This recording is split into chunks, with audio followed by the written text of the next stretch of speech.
श्री स्वामी समर्थ. नमस्ते. ज्योतिष kitchen and रेसिपीमध्ये आपले सगळ्यांचे खूप खूप स्वागत आहे. तर मी आज रव्यापासून मस्त लुसलुशीत आणि मऊ असे मोदक बनवते. तर इथे मी आता ही कढई ठेवली आहे आणि गॅस चालू केला आहे. तर त्याच्यामध्ये मी आता हे 4 चमचे तूप घालून घेते. तूप चांगलं गरम होऊ देत. इथे आपलं तूप चांगलं गरम झालं आहे. त्याच्यामध्ये मी हा बारीक रवा घालून घेते. 1 वाटी मी रवा घेतला आहे आणि गॅस एकदम कमी करायचा आहे आणि रंग न बदलता रवा भाजून घेऊया आपण. इथे आता रवा मी 7 ते 8 मिनिटं छान असा भाजून घेतला आहे आणि थोडासा रंग बदलला आहे आणि छान असा रवा फुलला गेला आहे. तर त्यातमध्ये आपण आता हे पाव वाटी हे दूध घालून घेते. हे मलईसहित दूध घेतलं आहे, मलई पण आहे त्याच्यामध्ये. आता आपण हे मिक्स करून घेऊया. गुठळा असेल तर मोडून घ्यायचे. 1 ते 2 मिनिटं मी हे मिक्स करून घेते, दुधामध्ये शिजवून घेते. इथे आता दूध घालून मी 2 मिनिटं फिरवून घेतला आहे रवा. आणि आता आपण याच्यामध्ये साखर घालूया. पिठी साखर आहे आणि मी पाऊण वाटी घेतली आहे, पूर्ण भरून नाही घेतली. तुम्ही तुमच्या आवडीने घ्या जर जास्त गोड पाहिजे असेल तर. आता हे गॅस एकदम कमी ठेवायचा आणि हे चांगलं परतून घ्यायचं 2 मिनिटं. गॅस फास्ट ठेवायचा नाही आहे. इथे साखर घालून 2 मिनिटं छान असं एकजीव करून घेतलं आहे. आणि आता आपण याच्यामध्ये ही वेलची पावडर घालून घेऊया, मिक्स करून घेऊया.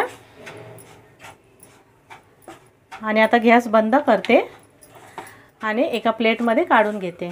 रवा मी थोडा गार करत ठेवला आहे. तोपर्यंत आपण स्टफिंगची तयारी करूया. त्यासाठी मी हे बदाम घेतलेत, 7 ते 8 बदाम आहेत, ते मिक्सरमध्ये घालून घेऊया.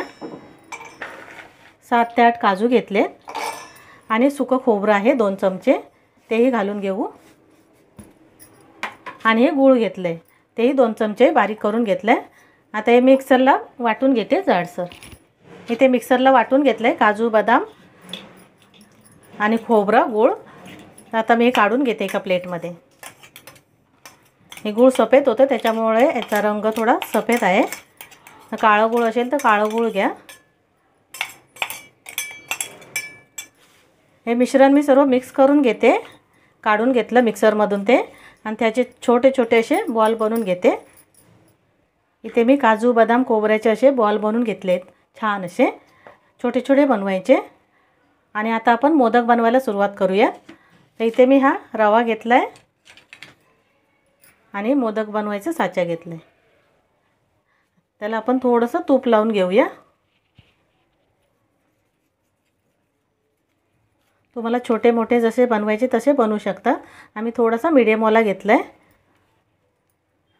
आणि रव्याचं हे सारण भरून घ्यायचं, असं दाबून थोडं भरायचं दोन्ही बाजूला. आता हे बंद करते आणि व्यवस्थित असं दाबून सगळ्या बाजूने असं दाबून भरून घ्यायचं.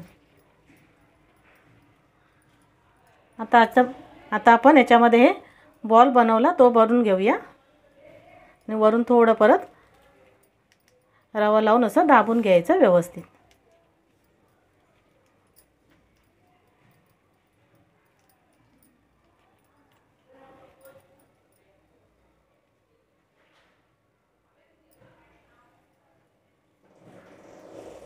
असं छान असा मोदक मस्त तयार झाला आहे असा. हे बघा, आता मी असेच सर्व मोदक बनवून घेते. तर तयार आहेत आपले मस्त लुसलुशीत मऊ असे मोदक. खाताचने तोंडात विरघळणारे आणि 8 ते 10 दिवस मस्त टिकणारे. फ्रीजमध्ये ठेवा, ते टिकतील. आणि हा माझा व्हिडिओ जर तुम्हाला आवडला असेल तर लाईक करा, शेअर करा, सबस्क्राईब करा. धन्यवाद.